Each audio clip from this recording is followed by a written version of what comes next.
Are you stuck in the same old routine at work? Do you find yourself hitting a creative wall, unable to see beyond your current perspective? It's time to break free and unlock the power of fresh perspectives. David Guthrow, back this time with my guest, Linh Huynh from Calgary, or roughly that area. So welcome, Linh. Welcome. Nice to see you. Speak to you. So, Linh, one of the reasons I was hoping to be on my podcast is the last time I saw you in Calgary, I was starting to get a sense of the um, rather indirect career path you've taken, all the things you've done and things like that. And I just thought it might be interesting to explore where you've come from, how you made your decisions, and just to give people a sense of there's more than one way to get where you want to go in life. How's that sound? That sounds awesome. So, Linh, where should we start this conversation? Take me back to let's assume you were born and a few things like that. But when does the current story of Linh begin? I think the current story of me actually begins when I entered the world the first day. If yeah, yeah, truly, truly. Imagine my family were in Saigon, and Okay. it was a 20-year civil conflict, the Vietnam War, which, funnily enough, the Vietnamese call it the American War. Mhm. Oh, huh. Yeah. So, but imagine that you're the seventh child of eight, and my dad had escaped China because of their civil conflict and had walked to northern Vietnam thinking that he was safe. And by then it was early 1955, and that was the date of the Geneva Accords, where the country was split into North and South Vietnam. Wow. And Wow. so there was this remarkable program called Operation Passage to Freedom, where the US Navy offered any willing participant in northern Vietnam safe passage to the South, which was the side that the Americans were supporting. So my parents would have been 19 and 23 at the time. Wow. Okay. And just looked at each other and said, do we stay or do we go? And they just decided that it would be better off to go. And so they boarded these huge like naval ships and were transported to Saigon, which um, to receive the influx of people had set up what was essentially refugee camps. Hmm. And my parents were young and ambitious and found odd jobs right away and just kind of clawed their way through for the next 20 years. Wow. My mom had her first child that year Mm. and then continued. 1955, my youngest brother, the eighth child, again, I'm number seven. My youngest brother was born in 77. So Mm. mathematical, like my mom was pregnant from 1955 to 1977. She was either pregnant or nursing or getting ready to be pregnant. Wow. So, yeah, so when you ask me where my story began, I think my story began, a few decades before I entered the world. And luckily for me, Mm. being born in December of 1974 meant that 4 months later, at April 30th, was they call it the liberation, where the Northern forces broke into Saigon and seized all the government buildings. And that was technically the end of the war. So I would have been 4 months old when the war ended. But you have, I mean, your family came through all of that. Like, I Mhm. can't imagine that that experience hasn't somehow influenced or shaped who you are today. Like, that's a lot, even in your DNA, that's got to be in there Oh, somewhere. yeah, yeah. I firmly believe that, how I look at the world and how I walk through it with curiosity and gratitude is primarily rooted in how my family had to fight to live. And, and that fight didn't begin in Saigon, that fight didn't begin in northern Vietnam. Like, for my father, like, he had to leave his youngest brother and mother behind. Mm. Wow. He was already a teenager when he started his journey to the northern Vietnam. And later on, like, the how many days my dad walked, like, this just put a pin in that, but it's kind of important to what I was able to do as an adult. Wow, and we, have no idea. Hearing about these things, reading about them is one thing, but having had a family that lived through that, it's just, Yeah. like, I can't even Yeah. begin to imagine. Yeah, it's we joke about I'm sure that there's many of your listeners, have siblings and there's this concept of sibling rivalry, like, but it was in my mind, like, sibling rivalry was quite warped because, imagine growing up and at the dinner table and we were always really close as a family, but like my between me and my oldest brother, there was a 19-year gap, Wow. right? Hmm. So I remember that we finally made it safely to Canada, and at that dinner table, you would hear things like, "You don't know what suffering is." Just like I mean, other sibling rivalry will be like, "I'm better at I don't know. I'm a better track star than you are," or right? Like, there's a competitiveness to siblings, but when you have I had 6 older siblings that didn't have access to education Wow. or or consistently fed or, the abundance of food that I experienced by the time I was 5 years old and landed in Brooks, Alberta. Like, I don't know true hunger, and I Mhm. don't know true adversity, and that was always, you know, basically, like, pounded in me, like, "You are just a fortunate little soul that n has never known struggle and adversity the way that we have." So, Lynn, because this isn't being aired, I have a dog that's got an on-air sign on my door, and the dog is barking to let in. I'm just gonna let it in, and Okay. oh, be sorry, right back. Okay.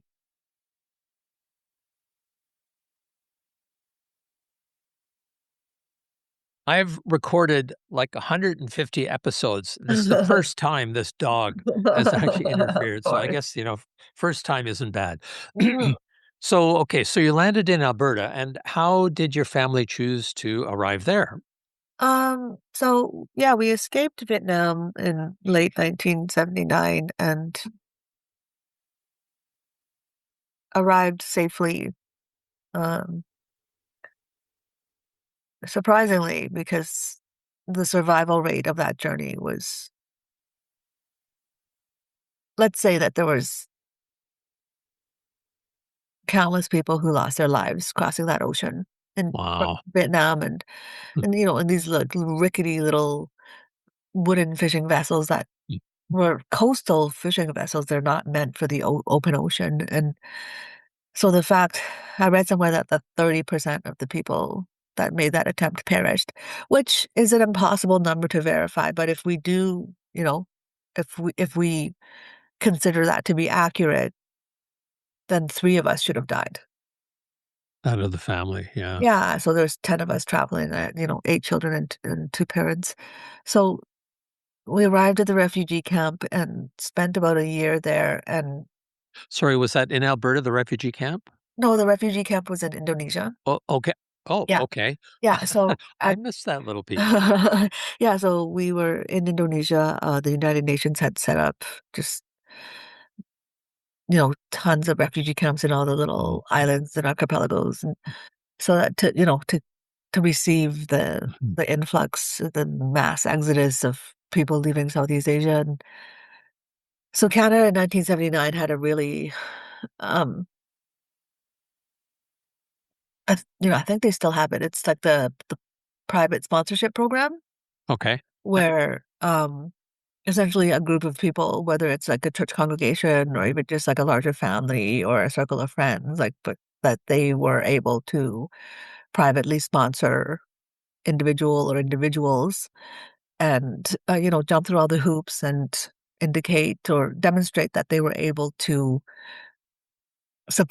financially support this group for 1 year, that there would be no um, social programs available to us. But this congregation happened to be in Brooks, Alberta, and and they raised enough money.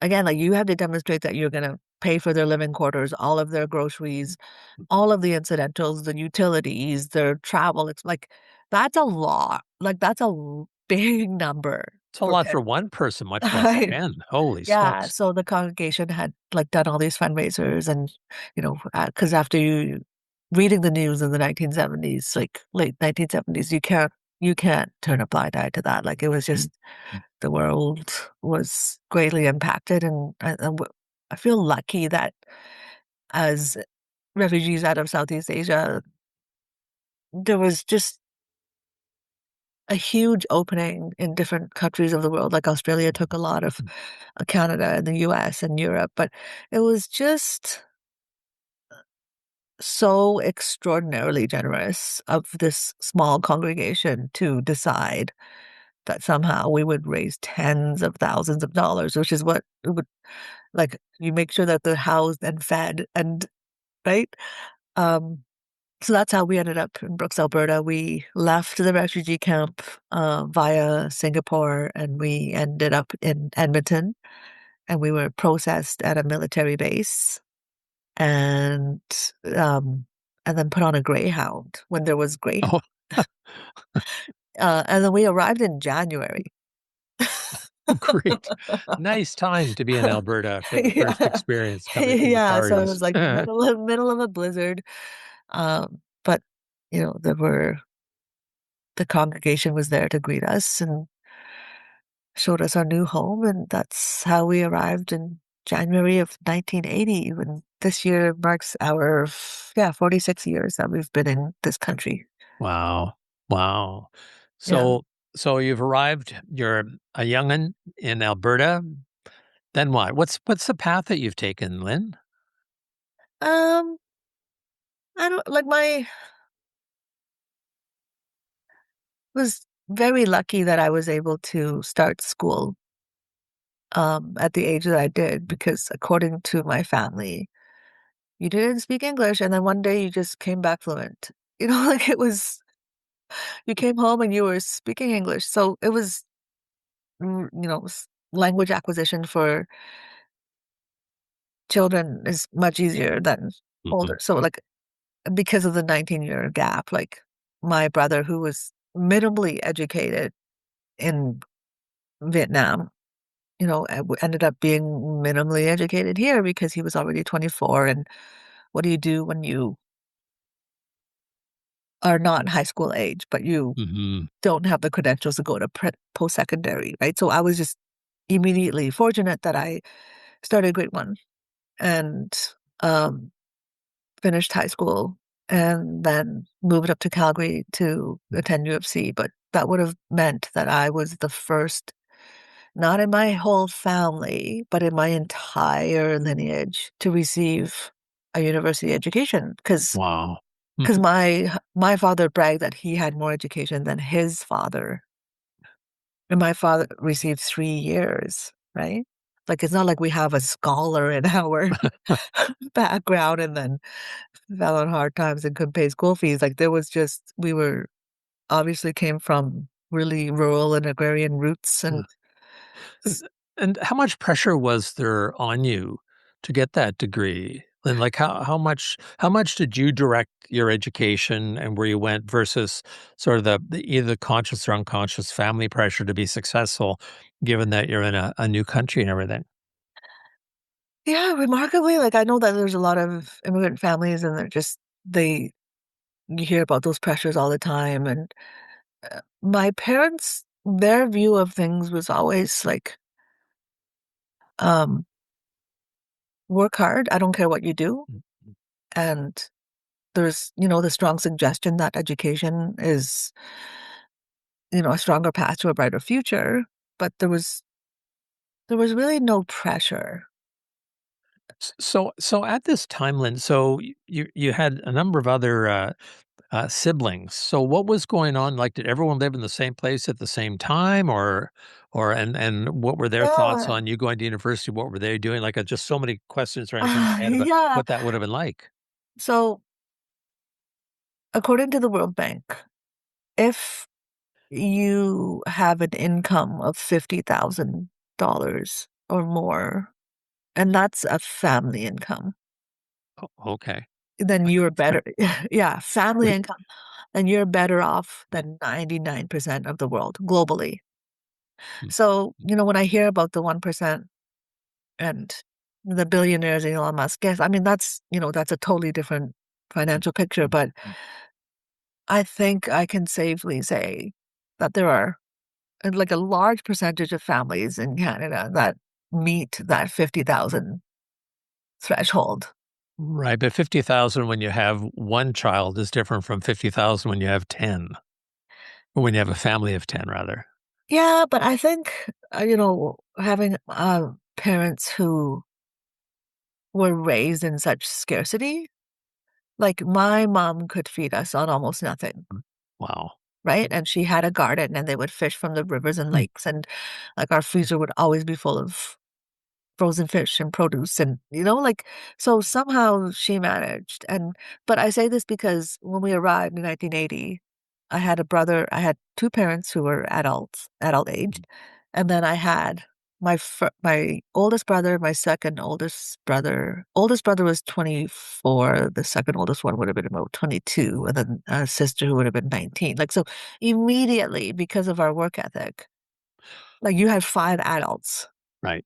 Like Okay. just when my mom was cleaning hotels, my dad was a janitor, um, my sister washed dishes in a restaurant. Like, when you're making $4 an hour, that's still, like, better than a day's wage Mhm. in Vietnam, right? So there was Mhm. there was always an immense sense of gratitude and possibility because the crappiest jobs that they could take in Canada were still better than any of the jobs that they could have had in Vietnam. So with 5 adults working, we managed, and then whoever if you turned 14, like, you had to start working, and so, the people that I've listed that are already in their 20s, like, there wasn't that possibility to learn English and do upgrading and do a career program at a post-secondary, like, that was just out of the question, so they knew that they would just be laborers their whole lives, and if So the younger ones like myself and my brothers and sister like, we just knew that we, at the very least, had to finish high school and then head to university. so how has that work ethic, uh, how has it infused you? Um, yeah, there's just this idea that you can ask my husband, I don't rest well. Like, I can't, like, if I'm watching a football game, then I'm also folding laundry. If I'm like, it just I don't rest well. Like, I'm either, like, practicing my chords on my guitar or doing exercises, but that yeah, like, so you're 5 years old and you've been told by your family that you've already endured the hardest thing that you would ever do in Mm. life. So how did that inform my life? Well, if I walked through this world, which I did, believing that the hardest thing was behind me, then as an adult, there was this constant search for the hardest thing. Huh. Wow. So that took me so this mindset took me to the literally to the ends of the earth.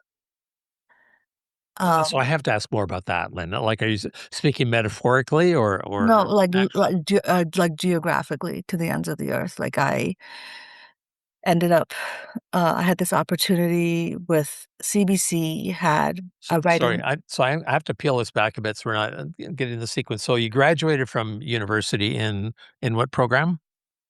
I got my B of A, so, Okay. in English, Okay. and and that was enough to satisfy my parents, and I just said, "Well, now I'm gonna go traveling," and so Okay. I wanted to see the world, um, but then it was in my mid-30s that the true adventures began. Okay, well, let's hear about some of those. This sounds great.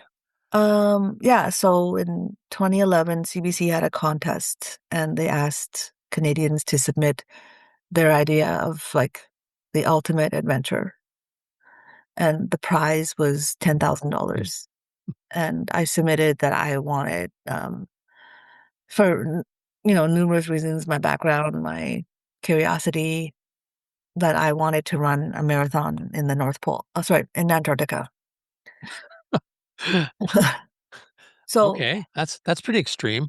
yes, because again, what is hard? What is difficult? What is challenging? Like a marathon in Antarctica. Well, Antarctica has in the summer has the same weather as the prairies in the winter, right? Oh, Like hmm, so growing up in the prairies, it was not uncommon to have -20, -30 with wind chill. And that's essentially like the summer temperatures of Antarctica. So temperature wise, I could handle it. I had run a marathon or two before that. And I just thought if I put those two things mhm, together, why couldn't I? Why couldn't I mm. run a marathon in Antarctica? So, based on the strength of my writing and my idea, which is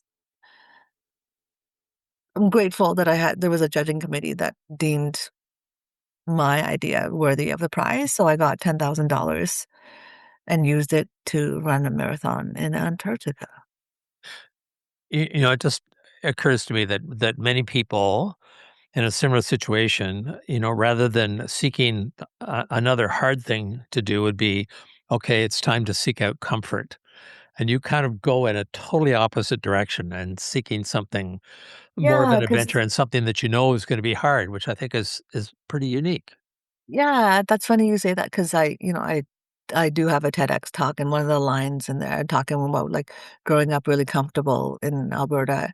And one of my favorite lines that I delivered was, but that comfort didn't feel safe. Interesting. Like I just yearned for something more. So Oh, sorry, that safety didn't feel comfortable. Something safety like didn't feel that. Yeah, comfortable. Okay. because like, when you have struggle in your family's DNA, like, can you be the one that has a comfortable and mundane and average existence? Like, can you respect your family's struggles by enjoying a life that's so abundant in comparison to theirs? And It, like, it'd almost feel guilty to do that. Yeah, yeah, it's like the whole Huh. end of at the end of Saving Private Ryan when he gets saved and he's like, did I earn this? Hmm. And that's how I've always felt. And so, being the seventh of eight children, I wanted to dispel any kind of thought that I didn't know what struggle meant. Now, when you submitted that and CBC chose you, what kind of response was there from your parents and your siblings? Well, it was the beginning of what I call my like the golden decade Huh. because somehow, Paulo Coelho said in The Alchemist that the universe conspires to help the dreamer. Hmm. And winning the CBC contest was the beginning of a decade of the universe just coming through at every turn for me. And it was really so magical. So I think when that first one happened, we were all kind of stunned. Like, um, I mean, we know Antarctica exists on a globe, on a spin globe, but like, do people actually travel there, right? Like how Mhm. yeah, I joined an organized race, so it was not that I ventured out on my own, but yeah, there was just you didn't know what to think because it was just the most peculiar thing. So that was the beginning of what you've described as a golden decade. What else filled that Um, 10-year period for you? oh my gosh. Everything that I wanted, I was able to manifest. And it was really, truly peculiar, David. Like, I just, there were 30 something runners in Antarctica, and I just happened to be the roommate of Alison Hamnet, and she was from the UK. But so we're in this two-person tent and we're sleeping above ground on these cots, but it was still, according to my little thermometer, that it was still like minus 10 in the tent. So you're sleeping in minus 10. But I finished the race and I remember saying to Allison, like, that was, you know what? That was all right. And she said, well, Richard Donovan is this amazing runner from Ireland, and he's the one that organized this race. And she said, well, did you know that Richard has another race? It's like the sister race of Antarctica, which logically, if you run at the bottom of the world, where would you go next? I'm thinking the top. The top of the world. And so I found myself back in Canada after Antarctica, and friends asking me what's next. And I said, well, I have to do this now because kind of have to bookend these accomplishments. Like it just makes logical sense that I would run Mhm. in the North Pole, and I trust Richard. He's great at logistics, and I knew that he would get us there safely. But I'm a teacher, and I don't have $16,000. And if I did, I probably wouldn't spend it on a silly thing like a race. So then you keep slipping these little things in, like, "Oh, and I'm a teacher." Like, there's all kinds of gaps. Well, because you can't cover a life in 30 minutes, right? Like, So you're teaching. What were you I was teaching? post-secondary. I was teaching English to newcomers who were trying to recertify in their careers. Okay. And then Yeah. and that meant that that was gonna be tough to get away to do this run in the North Well, Pole because 'cause you're a teacher. mm, time-wise, it would have been okay. I think my college at the time just really supported Okay. individuals, and they're quite like, I mean, this is pretty extraordinary. I'm not asking for a week to go to Hawaii, right? Like, Yeah. um, And which there is was a what. cost factor, you said as well to do that Oh, race. yeah, I mean, Yeah. that was the main inhibitor, really. Like, I knew my body could hold out. I was certain of the safe travel conditions. Like, it was just, I don't have $16,000. And someone asked, like, "How are you gonna do this?" And I said, "Well, I won a contest, so I'm going to win another contest." And I did. Your manifesting is, like, incredible. Oh, it truly is. And so this time it was through Kellogg cereal, and they were promoting, their new healthier cereal, which is called Vector, and it was Yeah. Mhm. meant for athletes. And if you, like, look at the design of the box, it's meant to mimic, like, the ribbon of the medal, right? Like Vector. I didn't realize that. Yeah, Okay. because it's Huh. like, because everything else is candy, right? Like Cocoa Puffs and Fruit Loops. Come on, like, it's not, it's candy that's soaked in milk, right?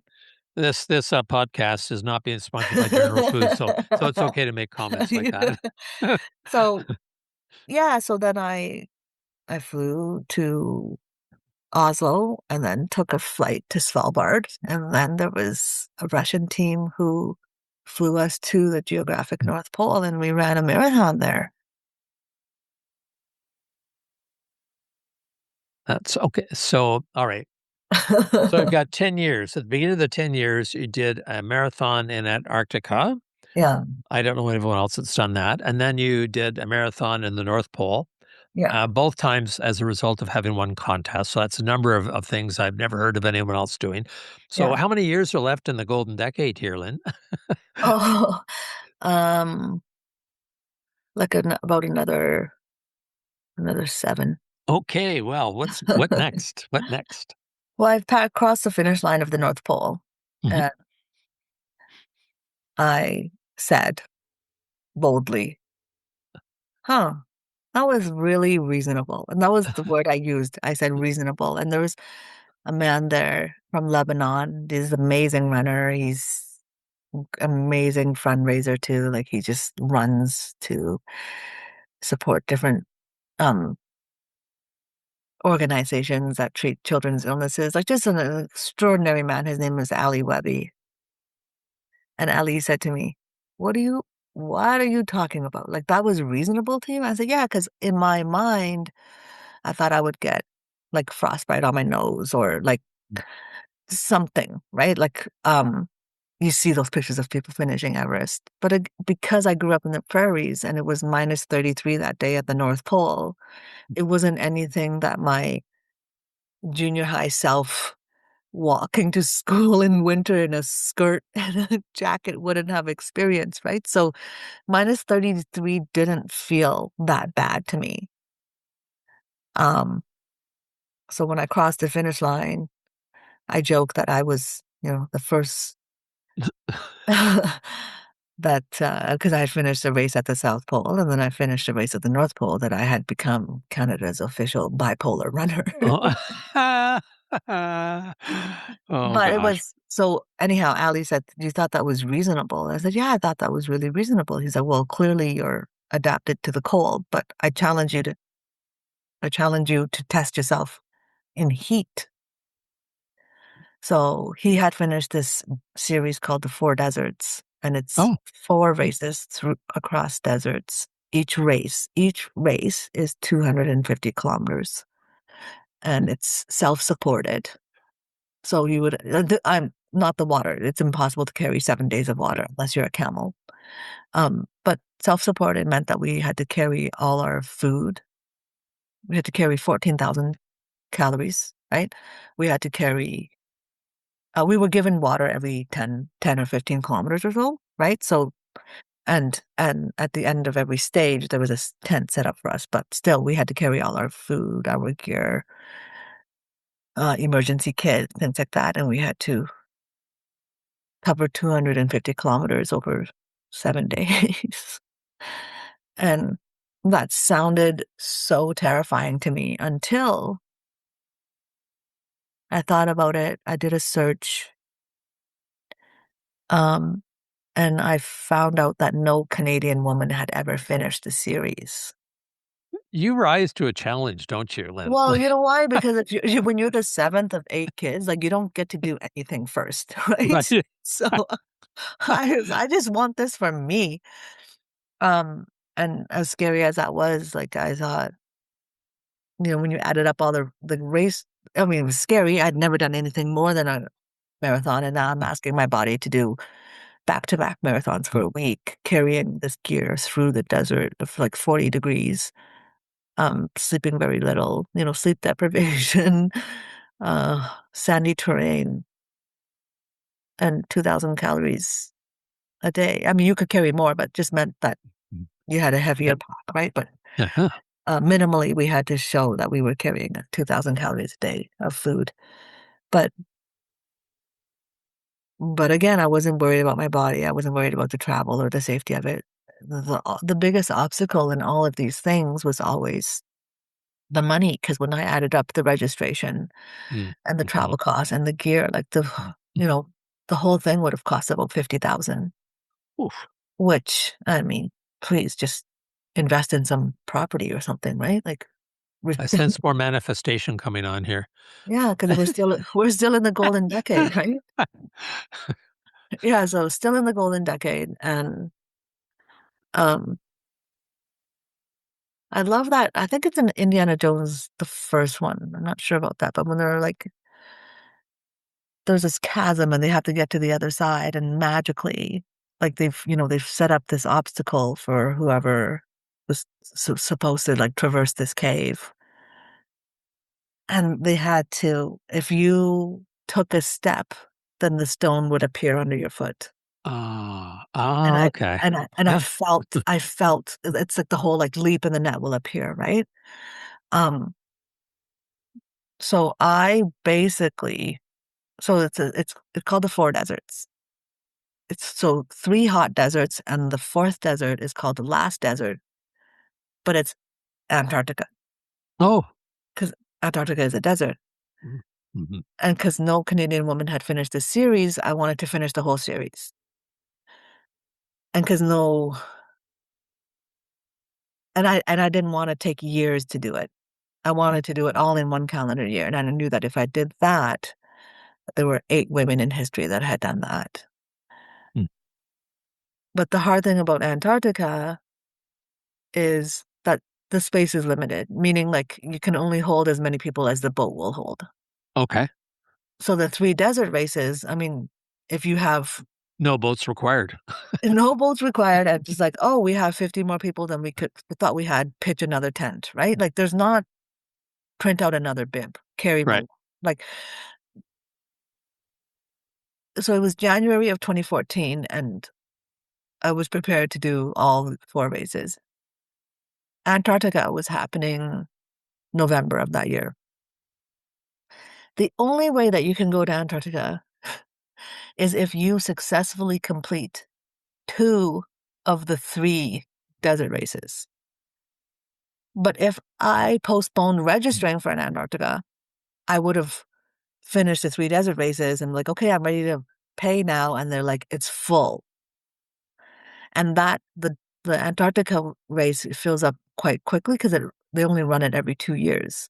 Oh, okay. So if I didn't get Antarctica, I would have had to wait to 2016. I would have done three and then in 2014 and then one more in 2016. And I wasn't willing to do that. And the first Antarctica didn't count. Well, because I was only a marathon.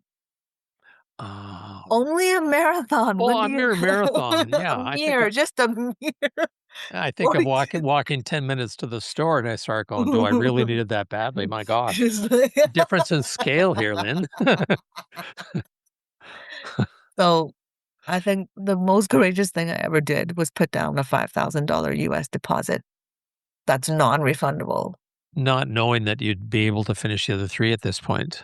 Well, yeah, like I mean, they're reasonable, so you only have to finish two of the three. Well, yeah, that's ah, my They gosh. leave a margin Yeah, for error, right? So yeah. if you finish two of the three, then you get this official invitation. It's like you are invited. It's all by invite only.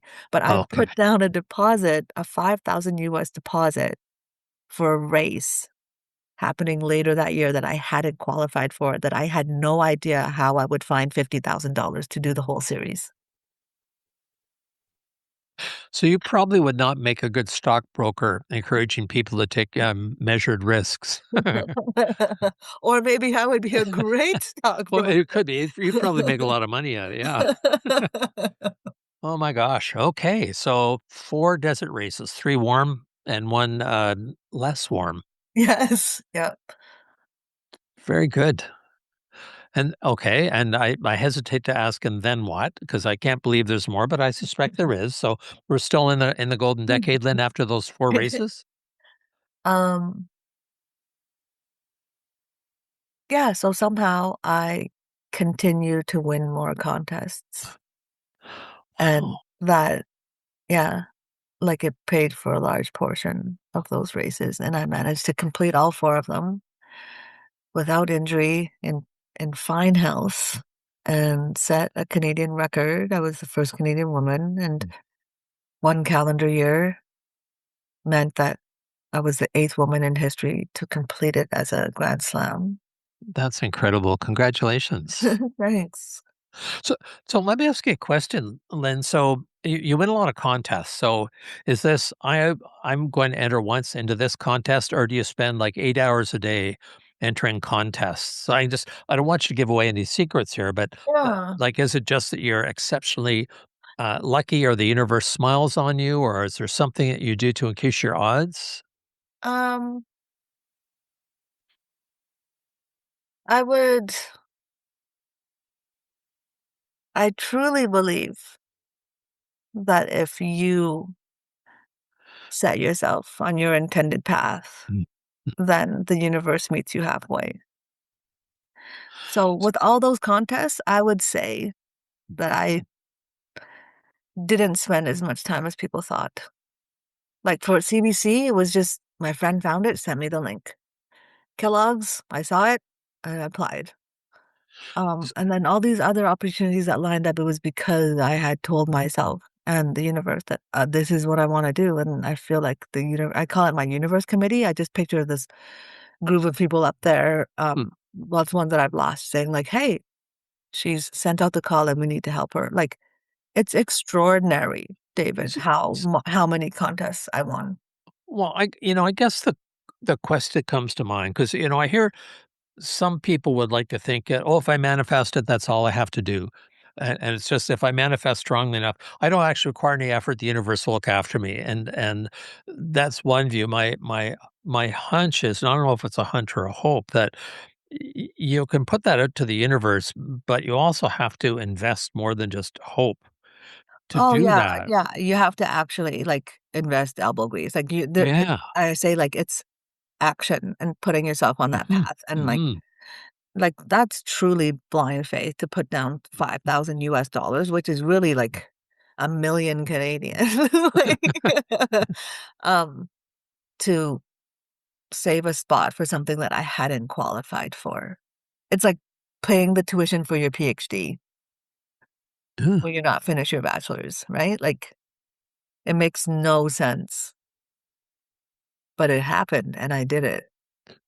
So then, if you were to it's always nice to leave listeners with something that they can think about or work on. So, there's probably some people listening thinking, "Well, I could never do that." What would your advice be to them on some steps they could take to overcome that, comparing themselves to you, I could never do Mm. that. And so as a result of that, paralyze themselves and end up doing nothing. So, what are the steps to get someone to overcome that inertia and not compared to something that's great, but just to do something that maybe they hadn't thought they could, but it's something that they kind of dream about? When you come up with an idea as audacious as this, like, there th your friends and family will approach it with neutrality or Mm, ridicule, right? And the greatest thing that I learned is the people who told me that I couldn't do it mm, were also the people who had never done it. mm, mhm, And every ultra racer that I reached out to, like, that I had met in previous adventures, every single person that I had reached out to that had only seen me in the marathon capacity, every single one that had crossed the finish line of those desert races, unequivocally, they're like, "Yeah, you got this." mm, mhm, I'm mhm, like, "But nothing I've demonstrated, like, I haven't shown you 2 marathons even." They're like, "No, you've got this." And it was so clear that the people who had completed it themselves. So I use my friend Michelle as an example. She wanted to become a naturopath at the age of 40, mhm, and all her friends and family were like, "Are you kidding? Like, you have to go back to school to do your pre-med, like, your science courses to get into." So it was like this 10-year journey because of what she had previously taken in university that didn't apply to this mhm. new path. And everyone said it was a crazy idea, and then but when she talked to other people who had done it, they said, "It's you're never too old to go back to school." And also, don't the naysayers,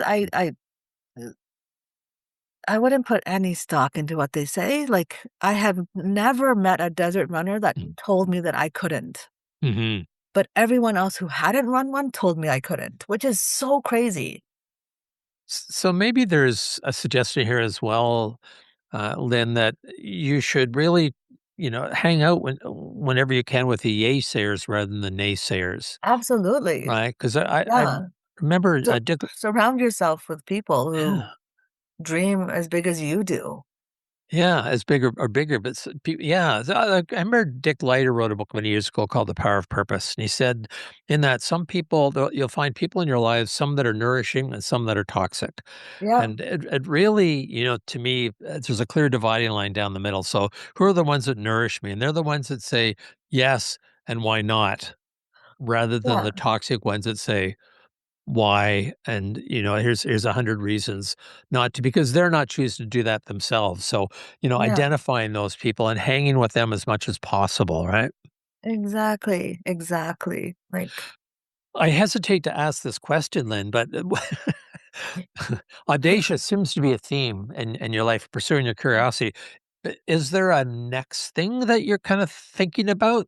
that you wanna plant the seed in yourself and maybe know some other people out there going, "Go, Lynn, go, Lynn." Is there anything that you're kinda Yeah, toying with at the it's moment? yeah, I do wanna finish my memoir. Um, I have been Mhm. Mm. awarded numerous writing grants. Oh, oh, sorry, I just have to A say, of a course, a yes. grant is another word for a contest.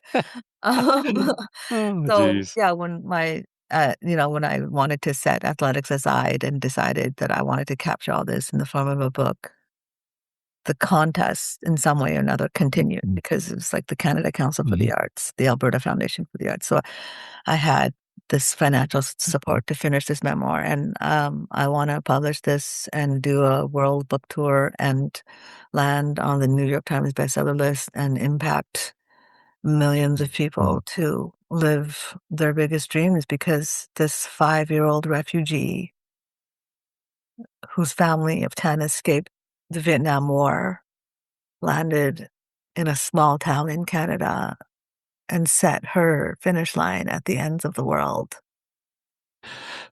So one of the questions that I've just, a lot of times, especially in our business, typical question is either an airplane, an elevator, or something. Say, so what do you do? And the question I'm asking people now instead is, what's the impact of what you do? So if I were to ask you the question, what's the impact of what you do, of what you're going to do when you write this book? Like, it's not about writing the book. Think about what's the Yeah, impact of writing the book. Do you have a sense of what that might be? absolutely. Yeah, so the book is called Luck Pusher.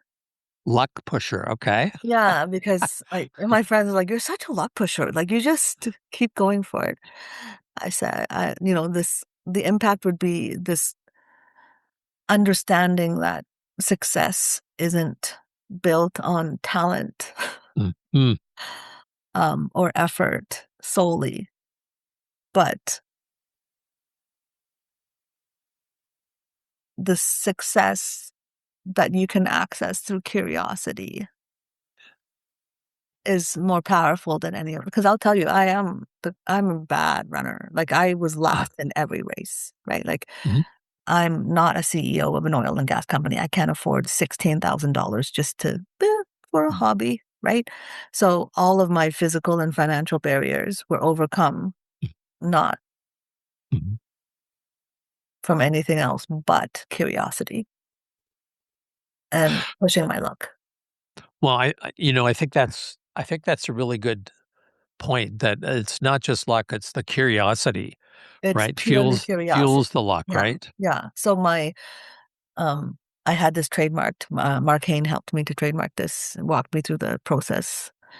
But the phrase is, I encourage people to wander Mm. off the beaten path. And if you just have like kind of shift your mindset of what's possible, then the world opens up to you and you can Okay. break away from the conventional. So I'm gonna ask you a couple more questions for a close off, and when do you hope to have the book published? I just wanna have this year in mind. Yeah, so it's like right now, I think it's just in a very crappy final draft. Like, I'm not Okay. happy with it, and life keeps evolving. Um, So, and the year would be the answer to the question would be? the end of next year because the publishing world works really slowly. So Okay. even So if I finish by this summer, wouldn't be out until next summer. okay, so let's say people are start able to access it in June of 2027, Yes. okay? Yeah. So now let's be audacious here. Let's set a target. So June 2027, that plus 10 years would be June 2037. Yes.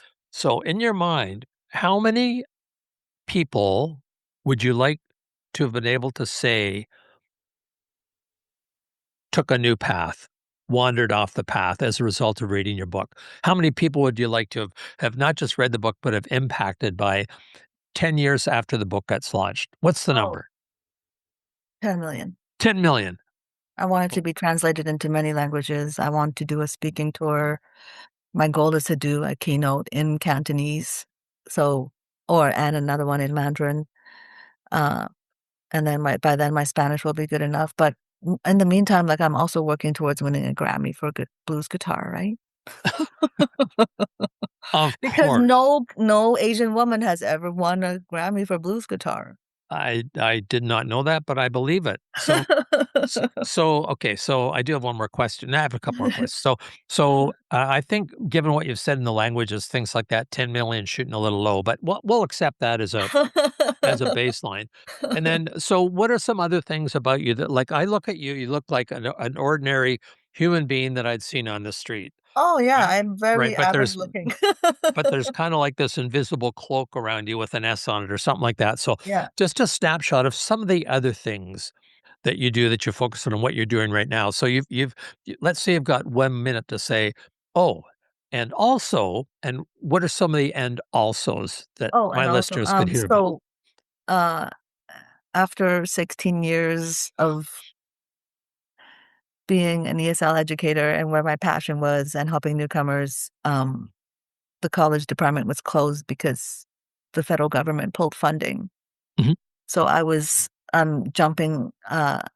diving in deeply into this, being a keynote speaker, and I've managed to speak across Canada and internationally in my first year, and I just want to keep going. Like, I want to speak on every continent, and, So uh you've got keynote speaking under your belt. I heard you've got a TEDx under your belt. yeah, yeah. You have a guitar under your belt. What else is under your belt at the moment? I can't even imagine, honestly. Like, um, I wanna get my motorcycle license because I was driving illegally in Asia. Uh, so I wanna be legal, and, like, I love West African dance, so I want to go to Ghanaian dance camp. So there's, like, dance camps in Ghana where you go and you dance with the village of women come out and dance with you. It's Ghanaian dance camp, right? I wanna go and study martial arts at Shaolin Temple for a month, and I wanna wake up at 4 AM and do all the exercises. Like, I just want to experience as much of this life as I possibly can because We do share something similar there that I would like to wake up at 4 AM one morning. Just one morning, just, in my own bed. But I'll start low and build. So, uh, Lynn, this has been absolutely fabulous. I'm both inspired and in awe, and I think it's good to have both of those, right? Because if you're in awe and you're not inspired, it doesn't do a whole Y lot of good, but yeah. inspired, and I hope some of our listeners are as well. So, Lynn Wynn, I would like to thank you so much for being my guest here today. Thank you for having me. It was so nice to chat with you. So this has been David Guthrow, Discover Fresh Perspectives. The only guarantee is that I can make is that next week there'll be a new guest with some other diverse perspectives. Thank you so much for listening. Subscribe now because on Fresh Perspectives, every episode is an opportunity to explore new horizons and redefine what's achievable.